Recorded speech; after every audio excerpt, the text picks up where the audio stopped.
Okay, yes, karibu sana. Upo na mwalimu wako na Mtike.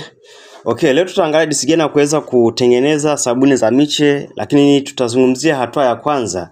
Hatua ipi ambayo tunapaswa kuifuata ili kuweza kukamilisha zoezi zima la kuweza kutengeneza sabuni yetu ya miche.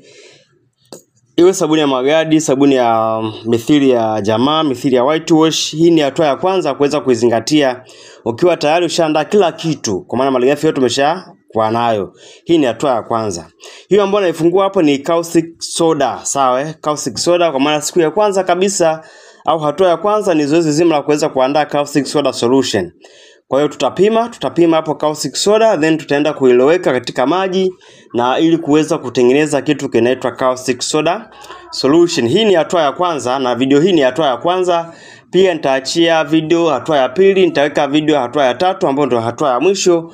Kwa hiyo sasa ni lazima uweze kusubscribe, kushare, kulike na comment ili nitakavyoweka video nyingine uweze kupata wasa wa kuweza kuiangalia hatua ya pili tunafanyaje. Leo hii ni hatua ya kwanza. Tutapima caustic soda, tutailoweka. Tukishamaliza kuiloweka tutapima kiasi cha kemikali kilichopo ambacho kinafaa kwa matumizi ya binadamu. Then tutaenda kuangalia hatua ya pili, kwa maana kwa siku ya pili, sawa? Yes, hapo kinachofanyika ni kuweza kupima caustic soda.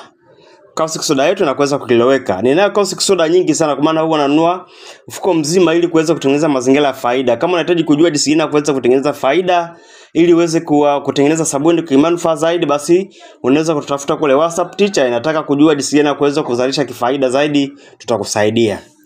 Yes, hapo nishaandaa maji yangu tayari na caustic soda tayari nimeshayapima. Kinachofanyika ni kuweza kuiloweka caustic soda au kuyeyusha ili kuweza kutengeneza kitu kinaitwa caustic soda solution. Okay, hapo tunaweka. Unaweza kama mko wawili au kama uko mko wawili, mmoja anakuwa anaweka hiyo caustic soda, mwingine anakoroga, inakuwa vizuri zaidi. Lakini haimaanishi uweze kufanya ukiwa mwenyewe, no. Unaweza kufanya kama hapo ninachokifanya, kwa maana mkono mmoja na mimina, mwingine na koroga kidogo kidogo ili uweze kutengeneza hii solution kiufasaha au kiufanisi zaidi. Angalizo, kwa maana lazima uvae zile kinga, vifaa kinga. Hapa nazungumzia gloves, nazungumzia viatu, nazungumzia miwani, na ukipata maski pia inakuwa inapendeza, kwa sababu mwisho wa siku hii ni kemikali, sawa? Ni kemikali, afu kama ni kazi yako basi ni vyema ukajikinga kama ni kazi yako ambayo unafanya kila siku ili isiweze kuletea madhara, sawa? Kwa hiyo ni vyema sasa ukaweza kujikinga. Yes, kama unapendelea video hii usisahau kusubscribe, kushare, kulike na kucomment. Upo na mwalimu wako Hamisi na Mtike.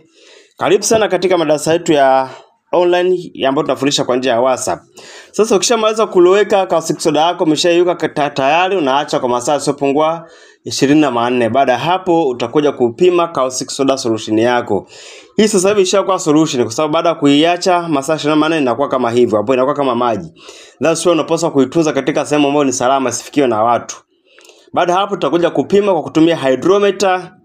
Utaipima kutumia hydrometer yako na idumbukiza tu pap. Kama hydrometer ni mzima itakuwa inaelea.